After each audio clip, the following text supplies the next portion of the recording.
ان اللہ یأمر بالعدل، قرآن کی تعلیمات سے ایک اہم تعلیم کیا ہے کہ اللہ تمہیں عدل کا حکم دیتا ہے۔ عدل کہتے ہیں بیلنس کو۔ دیکھیں ہم جو اردو میں عدل کا ترجمہ کرتے ہیں نا انصاف، تو یہ پورا عدل کا ترجمہ نہیں ہے، کیونکہ عربی میں عدل یہ ظلم کی ضد ہے۔ ظلم تو ظلم کہتے ہیں وضع الشیء فی غیر محلہ، کسی چیز کو وہ حیثیت نہ دینا جس کا وہ مستحق ہے۔ تو کسی بھی چیز کو جب آپ وہ ویلیو نہیں دیتے جو اس کا رائٹ ہے تو یہ عمل ظلم کہلاتا ہے۔ جیسے شرک یہ بہت بڑا ظلم ہے، اللہ کے ساتھ بھی اپنے ساتھ بھی۔ اپنے ساتھ کیا ظلم ہے کہ آپ پر بھی حق ہے کہ آپ ایسا کام نہ کریں کہ آپ جہنم میں جانے کا ذریعہ بن جائیں، اپنے آپ کو جہنم کی آگ کا مستحق بنا دیں۔ تو اگر آپ شرک کرتے ہیں تو اپنی جان کے ساتھ بھی ظلم کرتے ہیں، اور اللہ کے ساتھ تو ظلم کر ہی رہے ہیں۔ اب دیکھیں حقیقت میں تو اللہ کے ساتھ کوئی ظلم نہیں کر سکتا نا، اللہ تھوڑی مظلوم بن سکتا ہے، اللہ تو طاقتور ہے۔ لیکن جب آپ ظلم کا عربی میں جو مطلب بنتا ہے وہ سمجھیں گے تو پھر یہ ظلم اللہ کے ساتھ بھی ہو سکتا ہے۔ کیا مطلب؟ اللہ جس چیز کا اہل ہے اور جس چیز کا حقدار ہے وہ حق اللہ کو نہ دینا۔ تو اللہ حقدار اس بات کا ہے کہ جب وہ کائنات کا خالق ہے اور سارے اختیارات اسی کے پاس ہیں، تو عبادت میں اس کے ساتھ کسی کو شریک کریں گے تو یہ اللہ کے ساتھ ناانصافی ہوگی۔ تو ظلم کا مطلب خوب اچھی طرح سمجھ لیں، کیونکہ عدل یہ ظلم کی ضد ہے، تو ہر چیز کو اس کا حق دینا تو یہ ظلم ہے۔ کیونکہ کسی بھی چیز کو ہم جب سمجھتے ہیں نا تو اس کے اپوزٹ سے سمجھنا آسان ہوتا ہے۔ عربی کا ایک مقولہ ہے تعرف الاشیاء باضدادها، کسی بھی چیز کو سمجھنا ہو تو اس کے اپوزٹ سے سمجھیں۔ عدل سمجھنا ہے تو ظلم سے سمجھیں، آپ اندھیرے کو سمجھنا ہے تو روشنی سے سمجھیں، کالا رنگ سمجھنا ہے تو وائٹ کلر سے سمجھیں، آپ کے وائٹ کا اپوزٹ بلیک ہوتا ہے۔ تو غریب کو سمجھنا ہے تو امیر سے سمجھیں، اور امیر کو سمجھنا ہے تو غریب سے سمجھیں۔ یہ ایک دنیا کا ایک اصول ہے جسے کہ نظریہ اضافت کہتے ہیں نا، ہر چیز کسی چیز کی نسبت ہمیں سمجھ میں آتی ہے۔ تو پستی کو سمجھنا ہے تو بلندی سے سمجھ میں آئے گی، کنجوسی کو سمجھنا ہے تو سخاوت سے سمجھ میں آئے گی۔ تو عدل سمجھنا ہے تو ظلم، تو ظلم کہتے ہیں کسی بھی چیز کو وہ رائٹ نہ دینا جس کا وہ مستحق ہے۔ تو اللہ حکم دیتے ہیں عدل کا۔ کیا مطلب؟ اللہ کہتے ہیں ہر چیز میں بیلنس پیدا کرو، جس کا جو حق ہے وہ اس کو دو، جس کا جو حق ہے وہ اس کو دو۔ تو ہر چیز میں بیلنس کیا ہے؟ یہی اسلام ہے۔ اسی کو اللہ نے سورہ سیقول السفہاء جو دوسرا پارہ ہے اس میں فرمایا وَكَذَلِكَ جَعَلْنَاكُمْ أُمَّةً وَسَطًا، ہم نے تم کو معتدل امت بنایا، بیلنس امت، کہ ہر چیز میں اعتدال ہے۔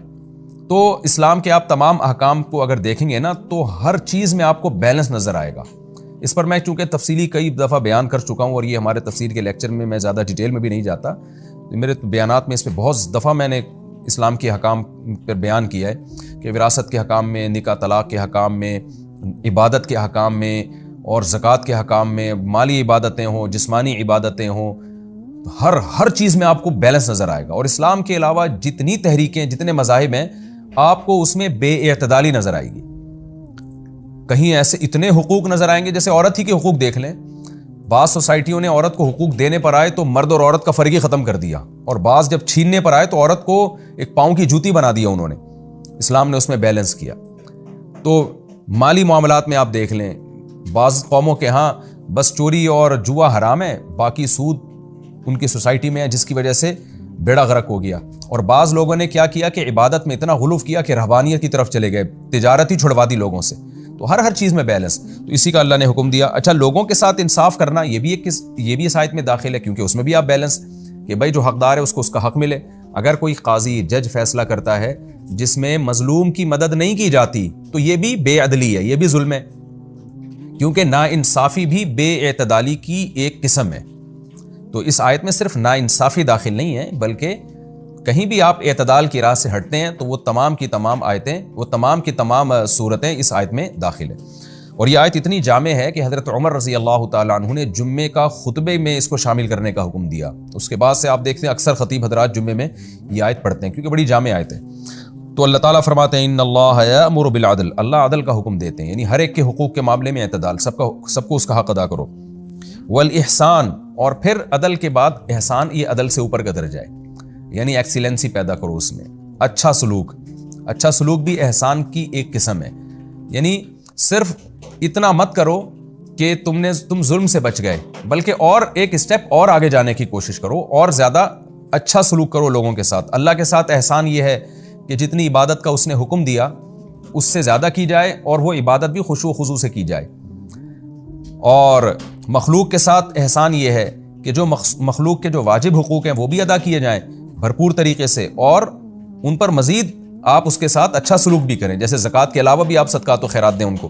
تو یہ پوری ڈیٹیل آپ کو فقہ کی کتابوں میں ملے گی. آگے اللہ فرماتے ہیں وَإِيتَاءِ ذِي الْقُرْبَى، اور قرابت داروں کو دو. عدل اور احسان میں قرابت دار خود بخود داخل ہو گئے ہیں، لیکن قرابت داروں کی اسلام میں چونکہ رشتوں کی بڑی ویلیو ہے، اس لیے اللہ نے اس کو الگ سے ہائی لائٹ کیا ہے کہ ایتاء ذی القربى، قرابت داروں کو بھی دیا کرو. کیا مطلب؟ عام مخلوق سے ہٹ کے ان کا تھوڑا زیادہ خیال کیا کرو.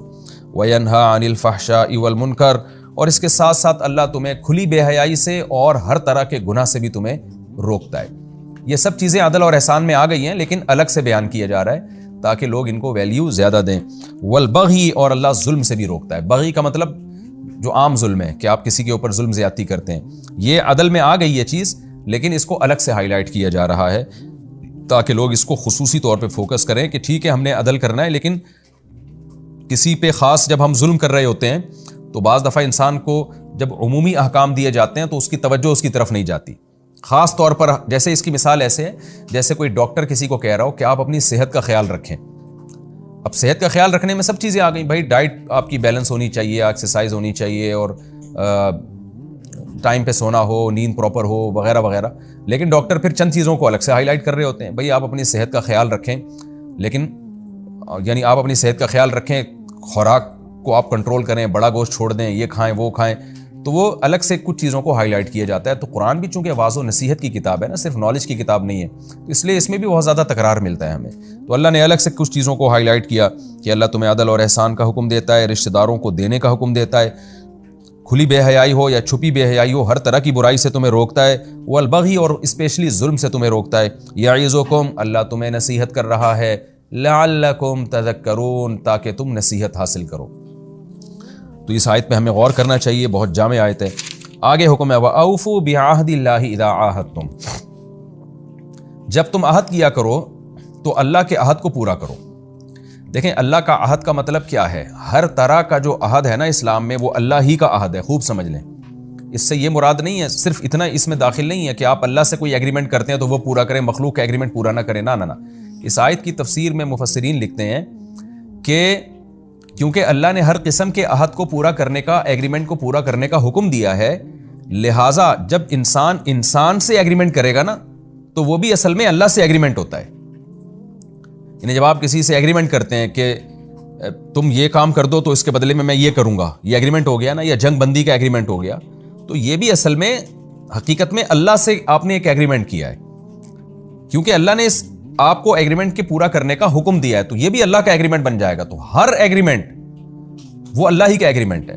سوال پیدا ہوتا ہے جب یہ اللہ کا ایگریمنٹ ہے تو پھر اس کو الگ سے اللہ نے اپنی طرف منسوب کیوں کیا ہے کہ اللہ کا ایگریمنٹ؟ دو وجہ سے منسوب کیا. ایک یہ کہ چونکہ ہر ایگریمنٹ جو بھی مسلمان کرتا ہے وہ اصل میں اللہ ہی سے کرتا ہے، تو اس کے لیے جائز ہونا ضروری ہے.